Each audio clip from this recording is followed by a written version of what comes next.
Sir, तुमच्या पक्षाचे खासदार आहेत अमोल कोल्हे. त्यांनी मुख्यमंत्री देवेंद्र फडणवीस यांची खूप स्तुती केलेली आहे. या राज्याचे इन्फ्रामॅन आहेत देवेंद्र फडणवीस.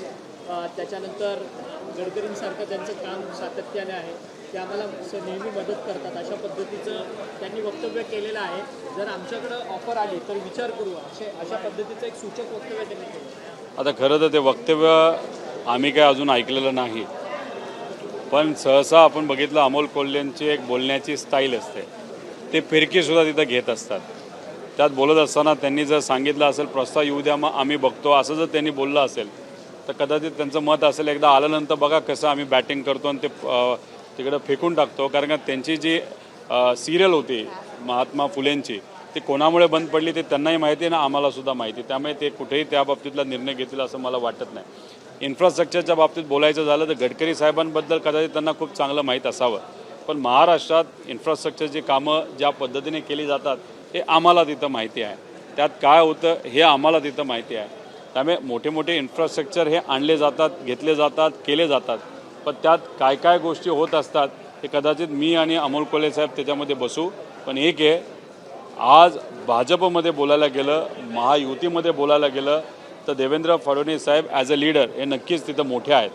आणि जर अमोल कोल्हे नाही तर कोणालाही असं म्हणायचं असेल की कदाचित येत्या काळामध्ये पंतप्रधान बनण्याची संधी ही कोणाला असेल तर भाजपचं जोपर्यंत सरकार आहे आणि महाराष्ट्रातून जर नाव पुढं देवेंद्र फडणवीस साहेबांचं भाजपकडनं केलं जात असेल तर नक्कीच आमचा पाठिंबा भाजपचं सरकार आहे तोपर्यंत. महाराष्ट्राचा एक नेता ते सुद्धा देवेंद्र फडणवीस साहेब तिथं जर मुख्यमंत्री बनत असतील तर आम्हीसुद्धा त्या गोष्टीचं स्वागत करू. पण ते कधीपर्यंत?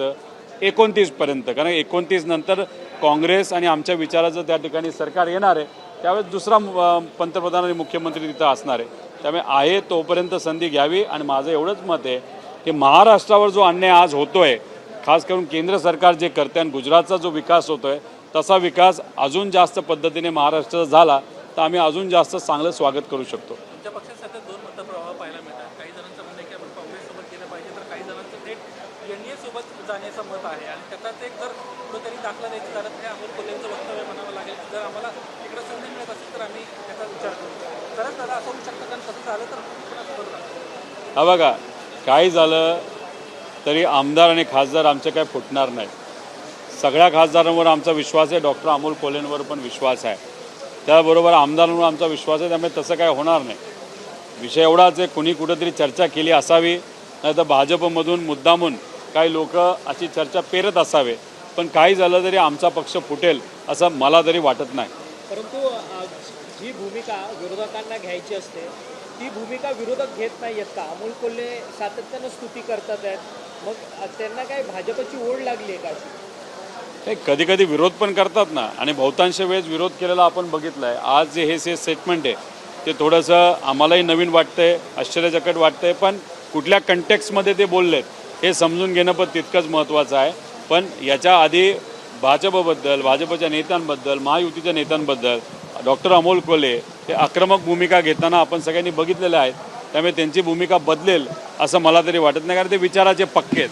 हे महात्मा फुले असतील, छत्रपती शिवाजी महाराज असतील, विश्वरत्न डॉक्टर बाबासाहेब आंबेडकर असतील, यांचा विचार ते पुढे घेऊन जाणारे कार्यकर्ते आहेत. त्यामुळे पूर्वी महाराजांचा अपमान झाला, महात्मा फुलेंचा अपमान झाला, डॉक्टर बाबासाहेब आंबेडकरांचा अपमान या सत्ताधाऱ्यांनी केला, त्यावेळेस त्यांनी सरकारच्या विरोधात भूमिका घेतली आहे.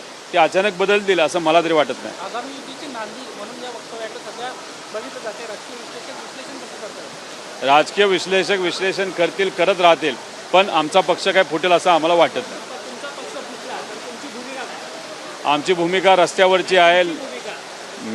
माझी भूमिका एकतर कुठेही आमचा पक्ष फुटणार नाही.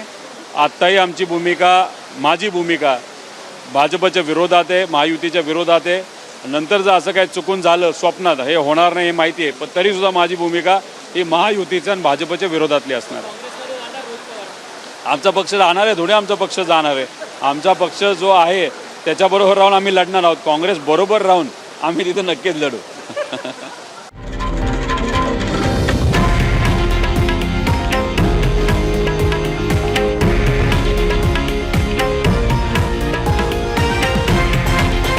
हे आहे देशातील नंबर 1 न्यूज नेटवर्क आणि आपण पाहत आहात TV9 मराठी, एकमेव.